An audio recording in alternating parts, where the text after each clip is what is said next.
Le Fa est un art divinatoire pratiqué dans l'Afrique de l'Ouest, au Bénin, Togo, Nigeria, etc., etc.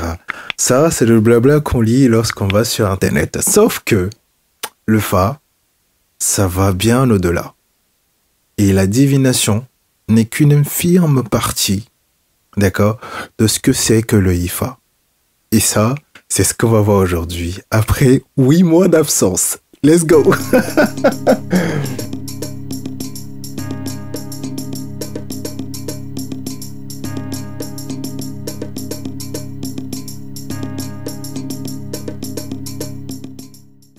Alors, déjà, si on prend Gratien Ouaménou qui a écrit un ouvrage sur le Fa, les clés de sagesse de Ifa, je ne me rappelle plus bien, mais je mettrai le nom dans la description. Déjà, lui, il décompose le Ifa en 3 choses. On a la partie sagesse, on a la partie divination et on a la partie pharmacopée. D'accord? Alors, sagesse, oui, parce que lorsqu'on prend un idéogramme de Ifa, lorsqu'on prend un fado, il y a tout un ensemble d'enseignements et des révélations qui va avec, et donc des sagesses en fait, pardon, qui découlent en fait de ces signes. La divination, parce que bon, on va lancer le Okwaléou, on va faire le Fagbo, etc. Il y a un signe qui va tomber, donc qui nous permet de connaître un certain nombre de choses qui jusque-là nous étaient inaccessibles. Et puis la pharmacopée, parce que, une fois encore, derrière les fadous, en fait, les fadous, c'est la base, hein. Derrière les fadous, maintenant, en fait, il va y avoir, c'est-à-dire que chaque fadou va parler d'un certain nombre de choses, de telle feuille, de telle feuille, de telle feuille, de telle feuille, et on va prendre la feuille pour guérir telle maladie, pour telle, etc., etc. Donc, lui décompose le Ifa en ces 3 dimensions. La sagesse, la divination et la pharmacopée. Bon. Sauf que, bien qu'il ait raison, ça va bien au-delà même de la dimension sagesse, de la dimension divinatoire et de la dimension pharmacopée. Pourquoi? Alors, dans un premier temps, lorsqu'on prend le Fa et qu'on essaie juste de comprendre le Fa, juste le mot, c'est quoi le message que ça nous renvoie? On dira, le Fa, c'est le caractère de ce qui est réconfortant, de ce qui est serein, de ce qui apporte la paix, de ce qui apporte la tranquillité. Ça, c'est ce qu'on dit généralement. D'accord? Ou c'est ce qui sort tout de suite de l'expression Fa. Ok? Bon. On va aller au-delà. Ifa Oromila. Oromila qui nous dit que quoi? Oromila qui représente un peu, en fait, ce Dieu-là qui connaît le royaume spirituel. Et donc, qui connaît le passé, le présent et le futur. Donc là, il y a une notion de transcendance du temps qui se rajoute.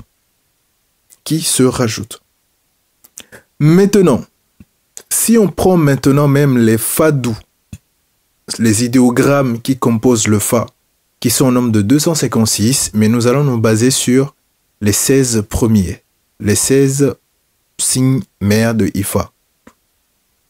Donc, Ogbemeji, Oyakumeji, Olimeji, Odimeji, Irosomeji, Oworemeji, Obarameji, Okarameji, Ogundameji, Osameji, Okameji, Otrupemeji, Oturameji, Iretemeji, Oshemeji, Ofumeji. Si on prend ces 16 signes Ifa, ces 16 signes Ifa nous apprennent beaucoup de choses. Pas uniquement de la sagesse, pas uniquement de la pharmacopée, mais même de la façon dont l'univers est structuré.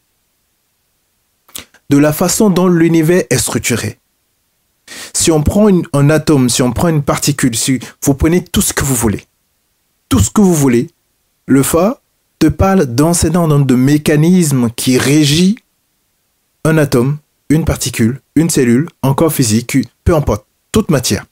Le Fa te décrit tout le processus qui fait que la pierre est la pierre. Qui fait que la pierre est la pierre, qui fait que l'homme est l'homme, le mécanisme qui fait que l'eau est l'eau, en fait. Donc, c'est dire que le Fa révèle l'origine même de chaque chose et de comment chaque chose a quitté le monde invisible pour le monde visible. Donc là, on dira, entre guillemets, que nous sommes dans une science. Alors, certains ne sont pas d'accord quand on dit que le Fa est une science, et je suis totalement d'accord avec vous. Parce que le Ifa, c'est plus que la science. Je sais. Donc là, nous sommes dans le cadre de quelque chose qui va au-delà de la divination. Et je ne sais pas si vous avez suivi, mais il y a le professeur Mao Yonkaku qui était à l'Assemblée il y a quelques semaines et qui disait que l'Ifa ne représentait, la divination ne représentait qu'une infime partie de cet ensemble que nous appelons le Ifa. De cet ensemble que nous appelons le Ifa. Ça veut dire que quand nous on prend le Ifa et qu'on dit que le Ifa est la base même de notre tradition, c'est que c'est vraiment la base.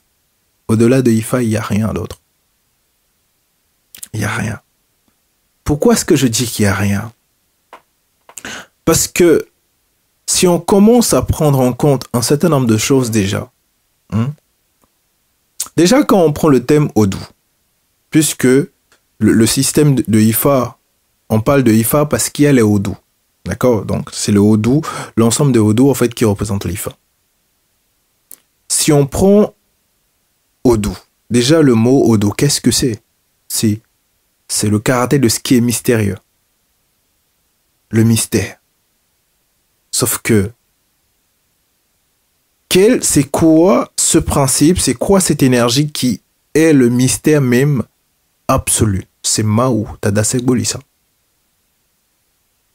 Donc ça veut dire, là déjà, à travers l'expression Odu, il y a une notion déjà qui ressort qui nous dit que, ça, c'est rattaché à quelque chose qui nous dépasse. Et c'est en cela qu'on définira les Odu, qu'on va présenter les Odu comme étant des vibrations primordiales. Et quand on parle de vibrations primordiales, on parle du langage qui a été adopté par la vie elle-même pour véhiculer un certain nombre de choses, pour réaliser un certain nombre de choses, pour manifester un certain nombre de choses. C'est à ça que nous faisons face. Donc quand on parle de Ifa, croyez-moi, ça va au-delà. Et c'est même pourquoi je ne m'attarde pas sur les légendes, sur les aphorismes, etc., etc. Parce que, bon, c'est accessible à tout le monde aujourd'hui. On prend un livre, etc., on lit, on comprend. Bon, on n'a pas tout parce que le gardien de cet enseignement-là, c'est le prêtre Fa. C'est le Bokono. C'est le seul. C'est le seul qui maîtrise, le Bokono, il maîtrise mieux le Fa que le prêtre Vodou. Il maîtrise tous les enseignements Fa mieux que le prêtre Vodou. Parce que le prêtre Vodou, c'est celui-là qui se charge d'une divinité. Maintenant, un prêtre Vodou peut être également prêtre Fa. Bon, voilà, ça existe aujourd'hui. Donc voilà. Mais cet aspect, il y a ce côté du Ifa qu'on exploite pas assez. Pardon, encore une fois. Qu'on n'exploite pas assez. Et c'est ça que nous tentons de comprendre. Et donc, on essaye de prendre le tout dans son ensemble. Bon. Quand on prend les deux premiers signes, je prends toujours les deux premiers signes parce que c'est très démonstratif, ça nous montre tout de suite de quoi est-ce qu'il s'agit. Quoique, on pourrait prendre également d'autres signes. Mais les deux là sont vraiment la base. Les deux là sont vraiment la base. Quand on prend les deux premiers signes. Donc, dans le premier signe, le Ogwemeji, qui nous enseigne l'apparition du jour. Et donc, l'apparition du jour, c'est la symbolique de la manifestation. C'est le symbole de la manifestation. C'est le symbole de ce qui est visible. C'est le symbole de la lumière. Et donc, c'est pas étonnant que quand vous prenez un signe comme Ogwemeji, vous trouvez des divinités comme Lisa, comme Revieso, comme Dan, etc., etc., qui ne sont, enfin, une grande partie de leur attribut, c'est que des êtres, que des divinités de lumière. On prend l'autre signe qui suit après, le Oyakumiji, qui se traduit par la mort de l'ombre. Sauf que la mort de l'ombre dont on parle ici, on est en train de parler de la, comment dire, en fait c'est le monde en fait invisible. C'est le monde invisible, c'est le monde de la nuit, c'est le mystère absolu. C'est le mystère absolu. Ce qui va être intéressant lorsqu'on va essayer de les écrire en code binaire, etc. Lorsqu'on va essayer de les écrire dans un langage informatique, vous savez que le Ogwemedi va s'écrire avec 2, 2, 2, 2. D'accord? Et le Oyakumeji, on va avoir 2, 2, 2, 2, 2, 2, 2, 2. D'accord? Lorsqu'on va essayer de les écrire en langage informatique, pour le Ogwemedi, on écrira 1, 1, 1, 1. 1, 1, 1, 1, 1. Meiji. D'accord? Et le Oyakumeji, on écrira le 0, 0, 8 fois. Ça veut dire que quoi? Le Oyakumeji est incarné par le 0, ou le Oyakumeji incarne le 0 et le Ogwemedi incarne le 1. Et donc, c'est dans ce 0-là qu'on retrouve le mystère même de la vie, le mystère même de la matrice primordiale. Ça, c'est le peu que je partage avec vous aujourd'hui et on se retrouve la prochaine fois pour continuer cet enseignement sur le IFA. Ciao!